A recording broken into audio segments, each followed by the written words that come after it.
दोस्तों, आज का हमारा विषय है अपरिग्रह, यानी संग्रह न करना और कम में जीने की कला को समझना।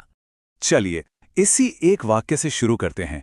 सोचिए, आज जब पूरी दुनिया और ज्यादा पाने की दौड़ में लगी है, तब महावीर ने कहा था, कम में सुख है। कितना बड़ा फर्क है इन दो बातों में, और आज हम इसी के बारे में बात करने वाले हैं।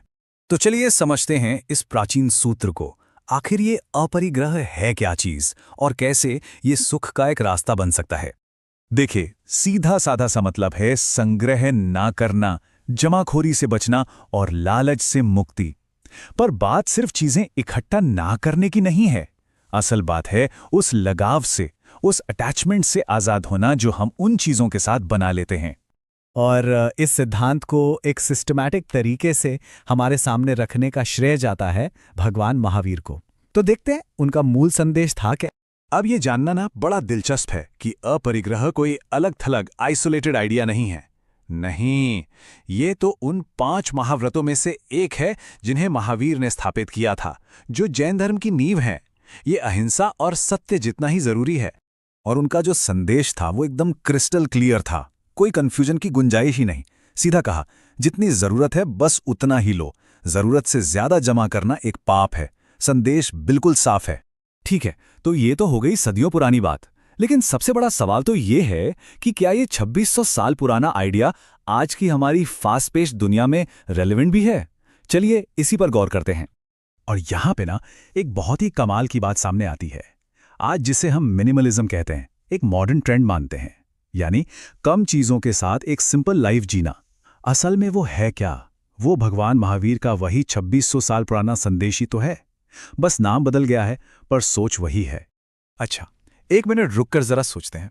हम सबके घरों में, अलमारियों में कितनी ऐसी चीजें हैं जो सालों से बस पड़ी हुई हैं, जिनका कोई इस्तेमाल नहीं हुआ। ये जो एक्सेस है, ये जो फालतू का जमावड़ा है, यही तो हमारे दिमाग में भी तनाव पैदा करता है, एक बोझ बन जाता है। और देखिए, अपरिग्रह का मतलब सिर्फ मटेरियल चीजों से नहीं है। नहीं, इसका दायरा बहुत बड़ा है। ये हमारे रिश्तों पर भी लागू होता है। मतलब रिश्तों में पोजेसिवनेस, उनको बांध कर रखने की कोशिश, और इससे भी बढ़कर ये सीधा सीधा हमारे पर्यावरण से जुड़ा है। ये बात बहुत गहरी है। जब भी हम अपनी ज़रूरत से ज़्यादा लेते हैं, चाहे वो पानी हो, जंगल हो या कोई और प्राकृतिक संसाधन, तो हम असल में प्रकृति का ही तो नाश कर रहे होते हैं। तो अपरिग्रह का पालन करना एक तरह से पर्यावरण की सबसे बड़ी सेवा है। तो ठीक है, हमने समझ तो लिया, पर सिर्फ समझने से क्या होगा? इसे एक्सपीरियंस कैसे किया जाए? तो चलिए अब बात करते हैं प्रैक्टिस की, इसे अमल में लाने की। एक छोटा सा प्रैक्टिकल लेसन है, एक एक्सपेरिमेंट कह लीजिए। अपनी कोई भी एक चीज, कोई भी जो इस्तेमाल में नहीं आ रही, उसे चुनिए और उसे किसी ऐसे इंसान को दे दीजिए जिससे वाकई उसकी जरूरत हो। बस इतना सा करना है। और जब कोई ऐसा करता है ना, तो एक अजीब सा हल्कापन महसूस होता है। वो हल्कापन चीज के जाने का नहीं, बल्कि उस चीज से जुड़े लगाव के जाने का होता है। एक आजादी सी महसूस होती है। तो आखिर में हम सबके लिए सोचने वाली बात यही है, क्या वाकई कम में ज्यादा सुख हो सकता है? क्या लेस इज ट्रूली मोर? इस सवाल पर सोचिएगा जरूर।